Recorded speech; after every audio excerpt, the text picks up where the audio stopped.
Retour de l'FC avec notre invité Bilal Nedman, qui est journaliste et qui est donc français, oui, bien entendu, et qui est un supporter d'un club qu'on connaît bien.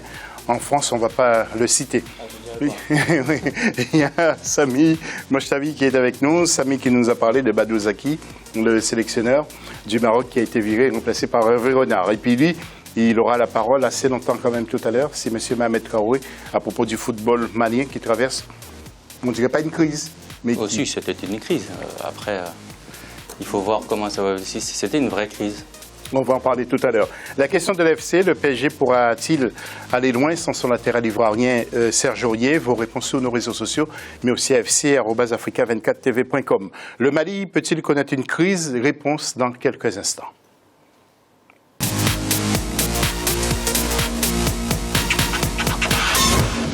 Et avant d'en débattre, début novembre 2015, le championnat malien a commencé à traverser sa crise. Mohamed nous dirait est-ce que tout ça c'est vrai. Les acteurs du ballon rond se sont réunis à plusieurs reprises pour trouver une solution à la situation. Le championnat a été reporté plusieurs fois pour diverses raisons. Tout savoir sur la situation avant de retrouver Alain Giresse aussi qui sera en ligne avec nous. Écoutons ou voyons plutôt le sujet d'Idlet Mirabel Bissou. Initialement prévu pour démarrer le 27 novembre 2015, le championnat malien lancera officiellement ses activités le 12 mars 2016. Entre incertitudes et polémiques, le football malien a traversé une période de crise. Aujourd'hui, les amateurs du ballon rond peuvent espérer rejoindre les pelouses nationales, mais avant, retour sur les éléments qui ont alimenté cette crise. D'abord, premièrement, nous avons connu des contraintes de calendrier. Et parce qu'on était d'abord qualifié au championnat, à la phase finale du championnat de U23. Tout juste 3 semaines, 1 mois après le championnat de Dakar. Donc il était pratiquement impossible pour nous, en l'espace de 3 semaines, 1 mois, d'engager notre championnat, étant donné que les joueurs qui devaient évoluer au FAN, ce sont ces joueurs-là qui évoluent dans les clubs. En dehors des compétitions internationales, le retour dans le démarrage du championnat national de football au Mali est aussi en partie dû au débat sur la participation ou non en Ligue 1 du Djoliba, du COB, du CSK et de l'avenir de Tombouctou. On avait des problèmes parce que pour des questions d'application des textes, il y a 4 clubs qui avaient été relégués en 2e division. Donc ces clubs ont interjeté des appels. Et malgré cela, la fédération est restée sur sa position. Il y a eu une série de négociations. D'abord, la négociation du Comité national olympique et finalement, la négociation de l'Assemblée nationale du Mali. Et c'est cette dernière structure qui a proposé une bonne solution de sortie de crise. Les négociations lors de l'Assemblée générale ont abouti à l'élaboration d'un chronogramme pour la mise en œuvre des conclusions. La reprise de l'élection du bureau de la Ligue de Bamako est prévue pour ce 27 février. Le 5 mars, c'est l'Assemblée extraordinaire de la Fédération malienne qui va statuer sur le repêchage des 4 clubs de première division qui avaient été relégués en 2e division ainsi que sur les sanctions portées contre les dirigeants de football pour mauvais comportement. Créé en 1966, le championnat malien de football compte 16 clubs depuis la saison 2011-2012. Djoliba AC a remporté 22 fois la compétition, suivi du Stade malien 20 fois et de l'ASC Real de Bamako 6 fois. Voilà, pour l'instant, le championnat n'a pas démarré, statu quo. Tous les matchs qui devraient avoir lieu le 17 février ont été annulés, ainsi que le 18 février. Alors, Mohamed, qu'est-ce qui se passe? Surtout, on a parlé de Djoliba. Je vois qu'il y a 16 équipes, mais pas de Djoliba là-dedans. Qu'est-ce qui se passe? Non, peut-être que le calendrier n'a pas été mis en jour, parce que en fait, cette décision date d'il y a juste 2 jours. Que le président de l'Assemblée nationale avait mené une médiation, la dernière chance, pour faire en sorte que chaque côté, chacun mette de l'eau dans son vin. Donc je vois que la fédération, du côté du général Baba, ils ont accepté de laisser les clubs Djoliba, Salif Keita et les 2 autres intégrer la première ligue et de l'autre côté lever les suspensions. Bon, de l'autre côté dirigé par M. Dipa Fane, aussi le collectif des clubs, et eux aussi sont revenus sur certains points tels que la réélection du nouveau bureau de la Ligue de Bamako par exemple. Mais aux dernières nouvelles, c'était le président de Baba qui, son camp, a signé l'accord de sortie de crise. Maintenant, l'autre côté se sont donné du temps pour voir leur base et se concerter pour la signature. Et il y a l'Assemblée générale extraordinaire aussi qui est prévue très prochainement pour le 5 mars pour entériner toutes ces décisions-là. Donc on attend d'ici là comment les choses vont se passer. Moi je pense qu'aujourd'hui c'est vrai que cette crise elle a duré. Les joueurs, ça impacte aujourd'hui la vie des footballeurs maliens. Donc je pense que c'est sur ça qu'il faut regarder les choses et se dire qu'il y a l'avenir des jeunes qui sont en jeu. Donc il faut faire en sorte qu'on arrondisse les angles pour permettre à la jeunesse, l'une des seules choses qui leur reste aujourd'hui au Mali, c'est jouer au football. Donc si on leur prive de ça aussi, c'est très dangereux pour le pays. Et comment réagissez-vous? Il y a beaucoup de pays qui connaissent des problèmes, le Togo, vous Bilal, comment voyez-vous ça? Le Cameroun qui a eu un comité de normalisation maintenant.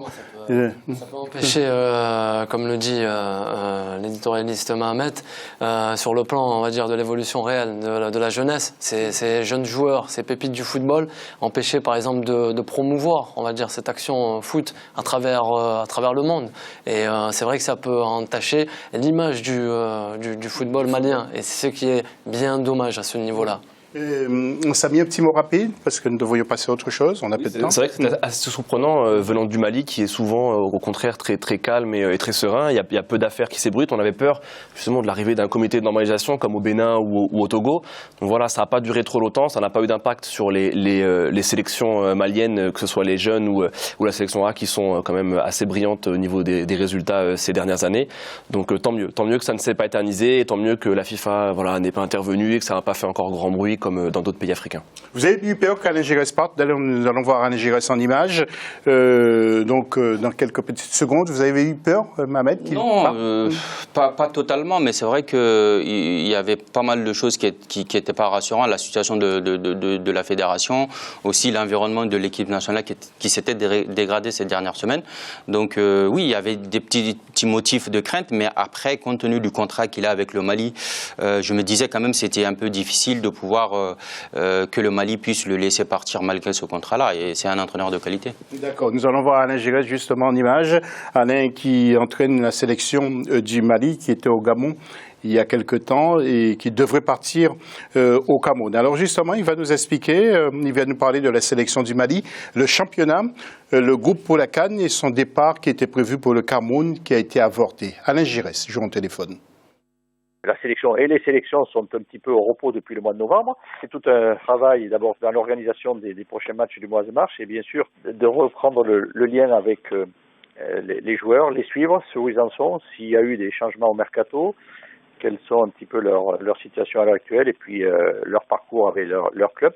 Voilà, dans la perspective des convocations à faire pour les matchs à venir. Oui, c'est une situation un petit peu compliquée qu'il y a, effectivement, puisque le championnat n'arrive pas toujours à se lancer. Il était prévu cette semaine.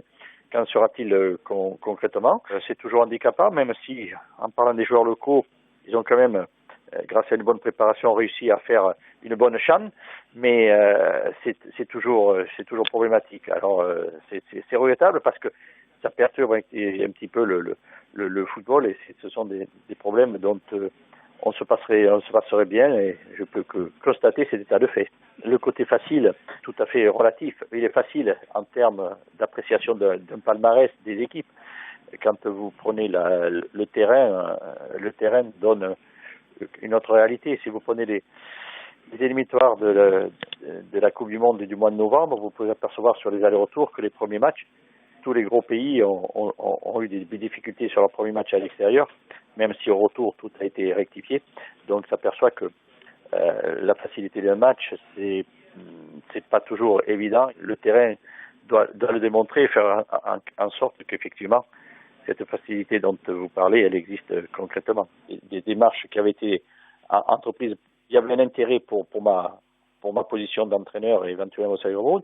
Après chacun brode au-dessus par rapport à cela, mais le concrètement, c'est qu'il n'y a pas eu de finalité de ce qui était comment dirais-je, un intérêt qui existait. Voilà, ni plus ni moins. Ça a été un intérêt qui existait, mais qui n'a pas été validé.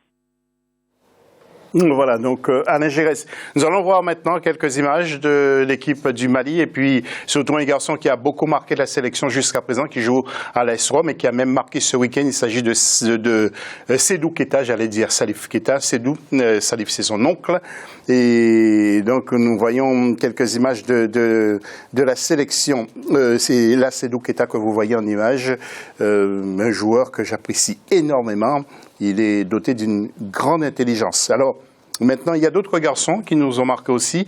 Nous allons voir en image Sédou Keita, Moustapha Yatabaré, Cheikh Diabaté, Adama Traoré. Alors, vous avez d'autres, Mohamed, vous êtes mieux placé que nous. Il y a Frédéric Oumar Kanouté, quand même, qui est Ballon d'Or africain de 2007. Ouais. Il y a Mamadou Diarra qui a fait les belles années de l'Olympique Lyonnais et aussi a été champion avec le Real Madrid.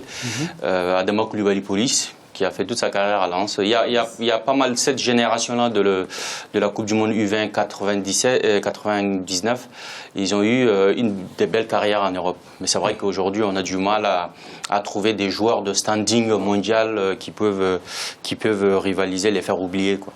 Qu'est-ce que vous souhaitez pour ce football malien qui s'en sort rapidement, que le championnat redémarre? Il y a peut-être aussi des problèmes politiques, non? Pas tout à fait. Non, problème politique, non. Pas au côté football, ça a été même quand au moment de la crise du pays, le football n'a pas été aussi impacté que cela. Ce que je souhaite, c'est que ce football se professionnalise davantage et qu'on fasse en sorte qu'il y ait une ligue de football qui va vraiment s'occuper du championnat et la fédération va s'occuper des équipes nationales. Toute cette crise dont on vient de parler, effectivement, l'un des vrais problèmes, c'était entre un collectif de clubs, les clubs leaders, on peut dire ainsi, du Mali et le président de la fédération. Donc il y a urgence d'avoir une ligue professionnelle de football. Oui, Samy et Bilal, un tout dernier mot, Samy d'abord, avant de remettre l'antenne, Samy. Oui, un peu le même constat que pour la Guinée, même si je trouve que l'attaque du Mali avec Yatabaré, Maïga et Diabaté est quand même assez solide. Un manque pour moi, depuis le départ de Sédou Keita, d'un joueur majeur. Ils auraient pu l'avoir avec le cas N'Golo Kanté, qui brille avec Leicester actuellement en première ligue. Malheureusement, je pense, Ahmed nous confirme que ça ne se fera pas. Donc, voilà. C'est concernant cette sélection malienne et les jours à venir pourront être magnifiques pour cette jeune et belle génération, José. Oui, Salif Keita, vous ne l'avez pas connu, mais il a joué à Marseille, il a joué aussi à Saint-Etienne. Sédou Keita, je l'ai connu. Il a été formé à l'Olympique de Marseille, lui. Voilà, nous allons voir quelques images encore, si vous le souhaitez, avant de remettre l'antenne du Mali, notamment. Et donc, c'est sur ces images, justement, que nous allons remettre l'antenne et se retrouver dans quelques instants pour parler de la Ligue des champions en Europe. Et nous parlerons aussi de Serge Aurier.